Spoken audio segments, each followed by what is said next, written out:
What John and Jim did was they take the bull by the horns, so to speak. I don't know how you get the bidders as involved as they do, and they get them excited about it. They bring out the market value that's there and beyond, in my opinion. I just can't believe it. I don't know how they do it, but it far exceeded any expectation.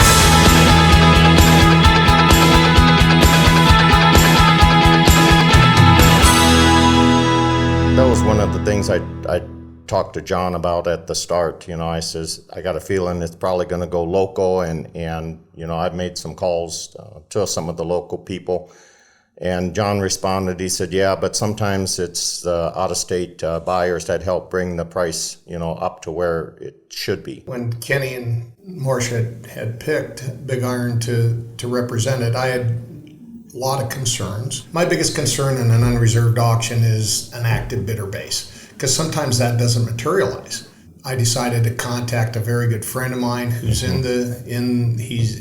he's got farms himself over in southwest Iowa, over in the Imogene area, and he also was a big player nationally in equipment sales, farm equipment sales, and so he said we picked the best in the business. And I would have to say that BigIron came forth and delivered on all fronts what my friend said. Jim and John did an excellent job of engaging that bidder base to make this a success. They do an exceptional job with word of mouth and getting that out there to all of the potential buyers. And by the way, I do want to say the first time I engaged them on emails, it was just how attentive they are to almost immediate correspondence. I mean, that impressed me right away. I can't tell you, being in business, I was a CFO for a company, and how many different vendors or customers I might deal with. And you can tell the good ones how they're going to respond to you, be it a crisis or not. But how do people respond? What is the timeliness? How do they respond? I got to say, in all my years, I have met very few that respond as quickly and as professionally and as accurately and stay on top of things as John and Jim did. I had done some thought into the farmable acres on the property and what some of the expectations would be to acquire, a reasonable or even a good value, and we've far exceeded that. If I would have pursued the sale myself and what they charge for a commission, I added that into what I thought I would be able to get the property sold at just by the people in the vicinity contacting them. I thought we could do pretty well, and they have gone above and beyond what we have to pay for a commission, plus what I expected that I would have probably been able to get from the local people.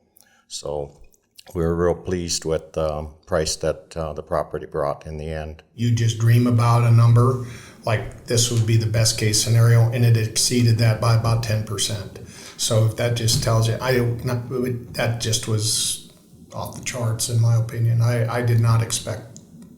And listening to some of the stories about their past history, talking with Jim, he almost sounded like, well, it was almost expected in his mind. And that's how good they are, is they expect it to end up better than what we expected. Both Jim and John and BigIron Realty has done an exceptional job, and if I was to do it again, I would go the same route.